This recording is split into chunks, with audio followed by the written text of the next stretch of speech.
Welcome back to Humber. Well, the Tea Party crowd has called President Obama a socialist, a communist, and a Nazi. And now Democratic Congressman Steve Cohen of Tennessee compared the Tea Party movement itself to the KKK in a radio interview. Let's listen to it. The Tea Party people are kind of like without robes and hoods. They have really shown a very hardcore, angry side of America that is against any type of diversity. And we saw opposition to African Americans, hostility toward gays, hostility to anybody who wasn't just, a clone of George Wallace's fan club. And I'm afraid they've taken over the Republican Party. I think it's cultural, and these people are ready to be led by the nose, and they're being led, and it's just to be against Barack Obama. Well, we have Congressman Cohen joining us right now from Memphis. Sir, thank you for joining us. Give me your insights right up front here, because I'm a student of it as well, of the Tea Party crowd. Who are these people? How much of it is racial? How much of it is ideological? How much of it is rooted in organizations like, well, the Know Nothings, the KKK, et cetera? I think there's a lot of it, Chris. You know, on the health care vote, I walked on the mall among the protesters for at least a half an hour. I took my congressional badge off, had shades on, and walked around. It was a very homogeneous group. It was almost 99% white.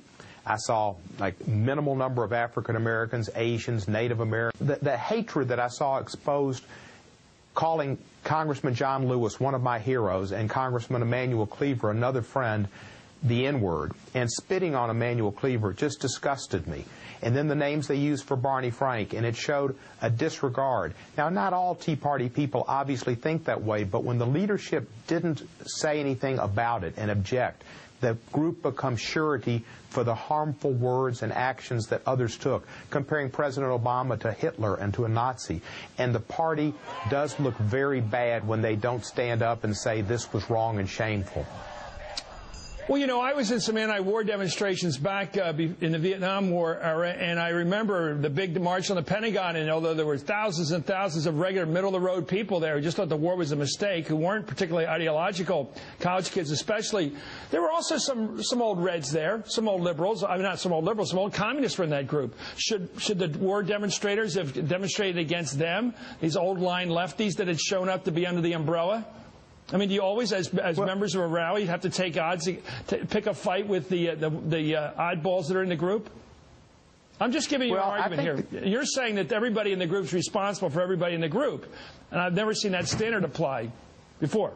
Well, you know, I think that not everybody, but you know, one of the main things the group was against health care. And Dr. King was assassinated in my hometown, Memphis, Tennessee, and we observed that horrific day with activities and remembrances this past weekend. Dr. King talked about health care being a right, and that one of the great inhumanities was not providing health care to people. Then you have this group 40 years later, almost entirely white, opposing the United States government in giving health care to making us the last industrialized country in the world to provide health care for its people. And it just doesn't seem like we've come that far. And reflecting on Dr. King, having been a proponent of health care and seeing the opposition to health care, which affects so many people, white and black, but a disproportionate amount of people who are black, it was just a flashback to an era. Jim Clyburn said he hadn't seen words expressed since the 60s by these groups. Let me ask you, and it seemed to be consistent. There's some people out there on the right. I was listening to, I guess, Fox the other night, and they're denying, Laura Ingraham was sitting in for Bill O'Reilly, denying that there was any evidence. Of course, we had someone the other day, the voice recording left for John Lewis, which we all know about now, where the really racist language is on the record there. When you were out moving around on the crowd there, incognito, if you will, did you actually hear these epithets thrown at the black members of Congress and at Barney Frank for his orientation? Did you personally witness that? I personally can't say I was, to be honest. I was listening to Stevie Guitar Miller on my iPod. Yeah, so you can't witness that. Let me ask you about the issue of, well, let's take a look at some emails you've been getting. They've been turned over to the FBI. One reads, quote, if our Tea Parties had hoods, we would burn your expletive on a cross on the White House lawn, you total piece of, well, we can figure this stuff out. And another says, you looking son of a blah, blah, blah. It would be nice to read someone who had cut your something throat. Is this something that's new for you, or have you had to put up with this before? I mean, people in public life, I've gotten some of this over the years. I try not to get affected by it. Have you gotten this kind of real hate mail before, sir? Not regularly, not very often, and this has been the most vitriolic.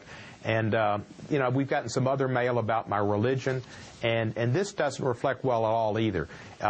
Some lady called me the other day, and she was upset about my vote on health care, and she was a Tea Party person in my Tea Party statement, and she told me she was a 61-year-old lady with a disability. I asked her if she got her Social Security disability, and she did. She's living off of something that was provided through a Democratic Congress, and she doesn't understand. And the same words were used against Social Security and against Medicaid and against civil rights and voting rights, that this was a takeover, too much government, big government, and socialism and communism. It's American as apple pie now, and so will this health care bill be. Yeah, I had a conservative dad. I lost him, but he was very much against government, but he sure liked Medicare when he got it. Let me ask you this. You're a white fella in a district that's largely black. Haven't you taken some heat for that? Isn't there some people who make prejudicial statements about that from the left, if you will? Well, I guess there are some, but you know, my district is a wonderful district. It's a diverse district. It's predominantly African American. I get a lot of love in this district. I represent the district with the way they need to be represented. Our district needs health care, we need public education, we need social benefits, and we have been able to deliver on those, and our district has really overcome a lot. We've come a long way from the assassination of Dr. King and the days when the South was segregated.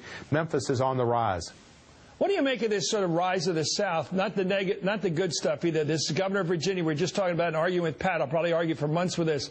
When he's talking about a proclamation glorifying the Confederacy, never mentions slavery. You've got Rick Perry down there in Texas and his opponents talking about secession and nullification and interposition. All this lingo that you and I studied in school that we thought was way back before the Civil War, it's all coming out again. Somebody's ripping the scab off this. Why are the Southern conservatives pushing the old fight again?